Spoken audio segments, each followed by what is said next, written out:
Oui, Jean-Arthur Pinson, je suis ingénieur de physique et chimie de Paris. J'ai fait également Sciences Po et je me suis spécialisé dans les dépenses publiques et plus particulièrement dans les achats. C'est le huitième ouvrage que je publie, dont le quatrième chez l'Harmattan.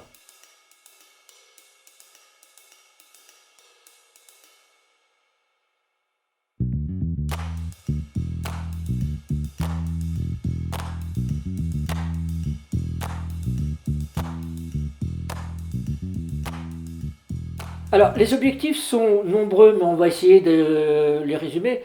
Tout d'abord, c'est d'informer sur l'importance des achats. En ordre de grandeur, les achats publics représentent autant que la masse salariale. C'est valable pour la France entière, pour les collectivités, pour toutes les régions. Mais personne ne s'en occupe.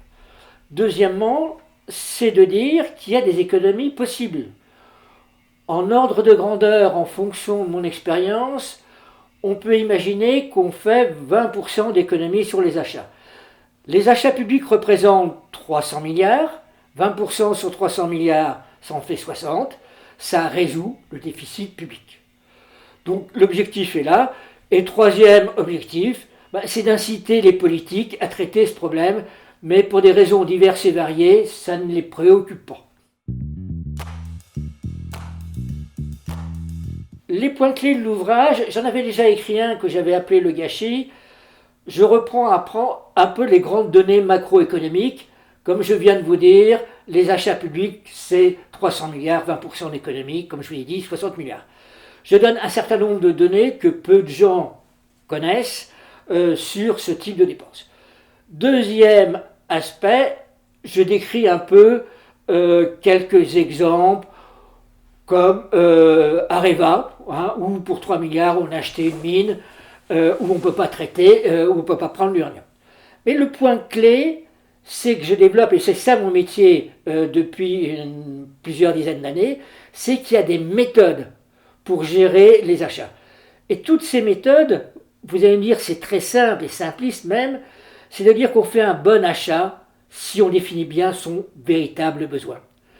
Et contrairement à ce qu'on peut croire, c'est pas facile à faire, ça se fait en groupe de projets, ça nécessite une formation, ça nécessite beaucoup de choses, mais disons que les politiques, les responsables des achats, ça ne les préoccupe pas. J'ai toujours fait et utilisé ces méthodes qui sont basées sur la définition du besoin.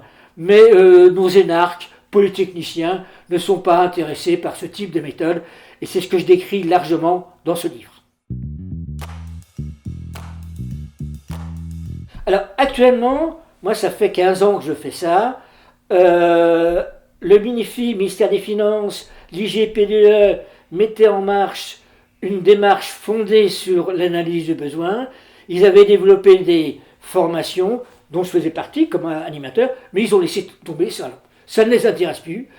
Plus personne n'est intéressé par des méthodes d'analyse du besoin, parce que des technocrates de l'ENA n'ont pas compris. J'ai appelé l'ENA pour leur demander s'ils pouvaient faire ce genre de formation, pour apprendre aux gens à définir leurs besoins. C'est tout juste s'ils m'ont demandé si je parlais français. Ils m'ont dit, mais non, nous on leur apprend le code. Ah oui, le code, oui. Mais l'achat est un acte économique, n'est pas un acte juridique. Alors, actuellement, ça ne change rien. Exemple typique, le métro du Grand Paris. Le budget s'est multiplié par 2 et on a un dépassement qui est de l'ordre de 15 milliards d'euros. Quand on voit actuellement que pour les retraites, on recherche 2-3 milliards par an, on a 15 milliards pour simplement le métro du Grand Paris.